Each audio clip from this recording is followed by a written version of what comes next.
G'day folks, it's Phil from 15 Minute Guitar Practice here. Hope you're doing good. Today we're looking at the 7 things you need to play the blues. Now this is a quick start guide for you people who are maybe moving from metal to blues or some other genre, and you just want a quick heads up on everything you need to know. And this is obviously not a comprehensive guide, but this should give you a fair grounding. So let's get started. The first thing you need to understand about playing blues is the chord types used in blues. And typically these are 7th chords, dominant 7th chords to give them their full name. And blues is pretty much all 7th chords. You could argue that it's all 9th chords, which is totally fine because 9th chords, certainly for me, are a little more bluesy sounding than 7th chords. But they're interchangeable, so it's entirely your personal preference. The only difference between a 7th chord and a 9th chord is a 9th chord is basically a 7th chord with one more note added into the chord. So if you took that note away, it would then be a 7th chord again. So that's why they're so interchangeable. So if you're in the key of A, you would be playing all 7th chords or all 9th chords or a mixture of the two, which is how I tend to play it. The next thing to understand is that blues is based around a 1-4-5 progression. Now, you may have heard the term 1-4-5 progression and not really understand what it means.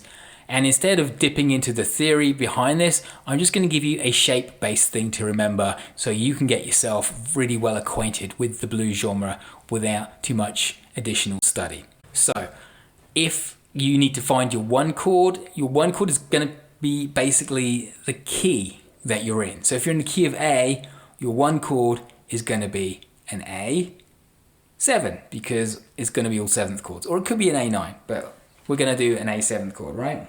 So this will be what we're playing. Our 4 chord. Now to find your 4 chord, you think about what fret your 1 chord is on. Okay, and you remain on that same fret, but you just move to the different string. So if your root note for your 1 chord is on the bottom E string, the root note for your 4 chord will be on the same fret, just on the A string. Okay, so then we'll have this chord. We'll be playing a D7. That's your 4 chord, and then to find your 5 chord, you just move 2 frets up from your 4 chord, and you play exactly the same shape. So in terms of fingering, if you don't know your bar chord shapes for root 6 and root 5 chords, let's just quickly recap those. So for our 1 chord, which is an A7, we've got 5E, 7A, 5D, 3 on the, no, not 3, 6 on the G string, 8 on the B string, and 5 on the top E. Sorry about that. Okay, so that's your A7 chord. You can also play it without your 4th finger, okay? You don't have to play the 8th fret of the B string if you don't want to. You can play it just by leaving that off. And that's just a different voicing. It's the same chord, an A7. Okay, D7, let's look at the shape. So we're not playing anything on the E string. We're going 5 on the A, 7 on the D, 5 on the G, 7 on the B, 5 on the top E. So that's a D7, and that's our 4 chord. And moving that whole shape, you don't need to move any fingers into a different shape, just slide that whole thing up 2 frets to find our 5 chord. So that would be 7 on the A, 9 on the D, 7 on the G, 9 on the B, and 7 on the top E. So those are your 1, 4, and 5 chords. Remember, the 1 chord is the key you're in, so if you're in the key of A, it's there. Your 4 chord will be on the same fret, just on the next string down, on the A string, and your 5 chord will be 2 frets up from where your 4 chord is. So, practical example, if you're playing blues in D, your 1 chord would be here at the 10th fret. Your 4 chord would be at the 10th fret on the A string. and your 5 chord will be 2 frets up from that. And that will be your blues in D. If you wanted to play in E, okay, now you've got to be a bit kind of wary of the open strings, okay? And you can do, there's your 1 chord, okay? But if you do it up here at the 12th fret just for working things out, there's your 1 chord, which would be an E. Then your 5 chord will be directly underneath on the next string, which is there, so you can go an octave down from that for you. And then 2 frets up from there at the 14th fret.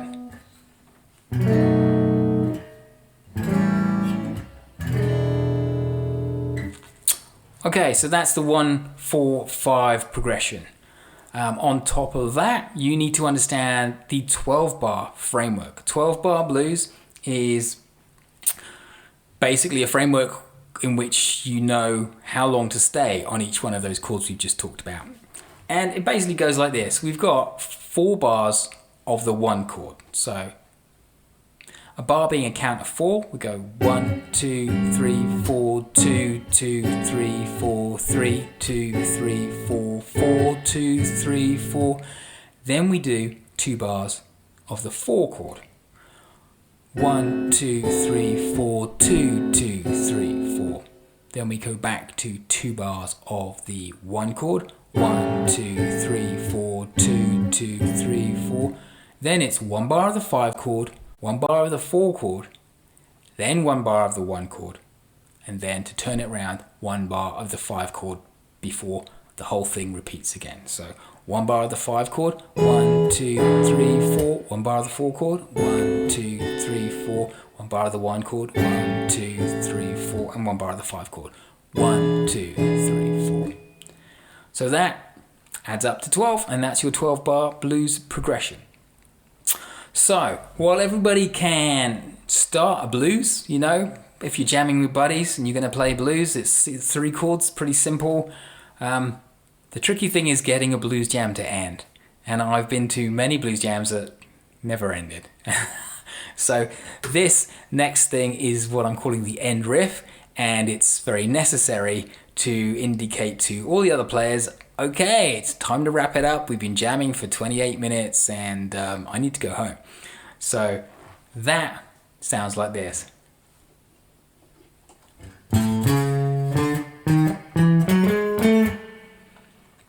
And it comes in the last couple of bars of your 12-bar progression. So we've got 1 bar of our 5 chord, 1 bar of our 4 chord, and the end riff goes in place of the 1 chord, because just at that point, that's where you change to the 1 chord. So we'll be going.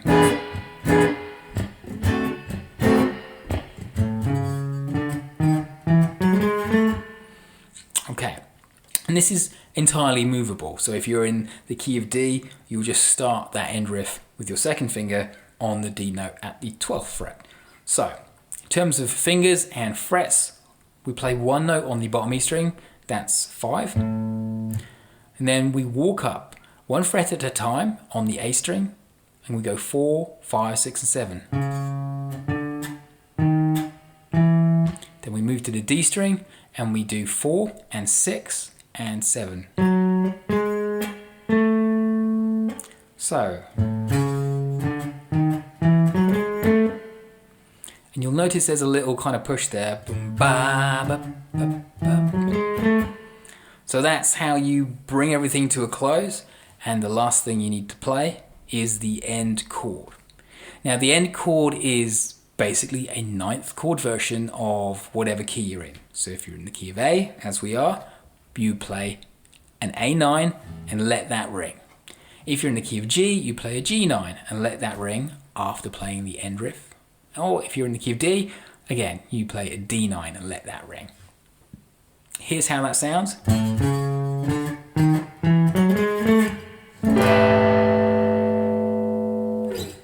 I'm sure you've heard that many, many times. I'll give you 2 options for playing your A9. Now that one was the high one, and the fingering for that was nothing on the E, 12 on the A string, 11 on the D, and then 12, 12, 12.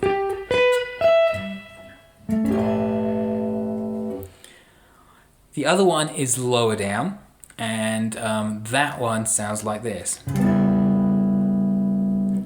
It's the same chord, just in a different octave. So up to you which one you want to use. The important thing with this one, the lower down one, is that it's a rootless A9 chord.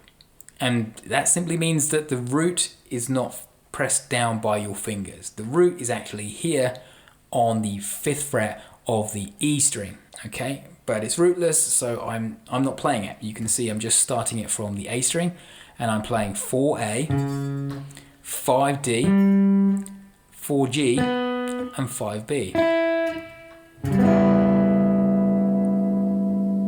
Now, it's just important that you remember it's a rootless chord and the root is actually here. Because if you start thinking that this note on the 4th fret of the A string is the root, it's actually a completely different chord if you reference it from there. But let's not get into that. Just remember it's a rootless A9. Okay. And again, you have the choice. There, and you know, sometimes people let it ring. Sometimes people make a big crescendo out of it by going and do lots of tremolo picking. Your call on the night, really, depending on how you're feeling and what else is going on with the band if you're at a jam. The last couple of things I wanted to mention is firstly, sliding in from a fret above or a fret below. That's a very bluesy thing to do, and you know, it just makes it sound a bit more bluesy. So you go.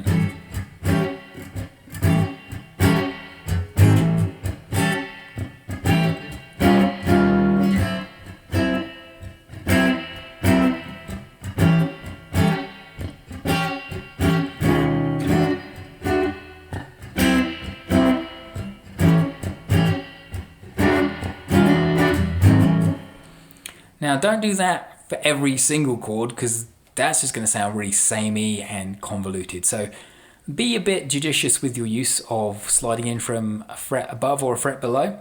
It's very cool, but don't overuse it. The other thing I wanted to mention was the feel. Typically, blues is falling into two types of feel. Mostly between a rock and roll type feel and a shuffle. I would say probably the shuffle's more predominant. But let's just examine the rock and roll feel, for example. So I think kind of Johnny B. Good, like.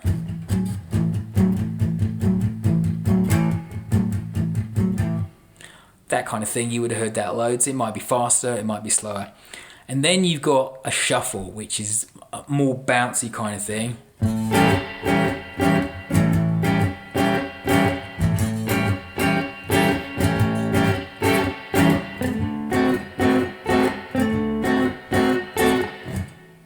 That kind of thing, okay? You get that a lot of Texas shuffles, you get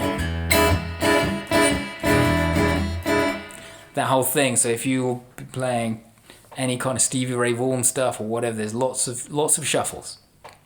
The reason I mention shuffles particularly is when I moved from kind of being a rock and metal player into playing blues, what I found was, although I had lots of licks that I could use because they were kind of usually minor pentatonic licks or whatever,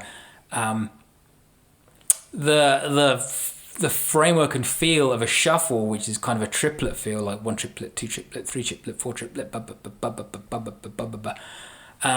meant that all the licks I was playing were coming out in the wrong place because the rock stuff tends to be kind of like pretty straight 4 to the floor type thing, and so I was coming out kind of in the middle of the bar or somewhere weird, where I thought I was going to end, but my licks were slightly too long or slightly too short.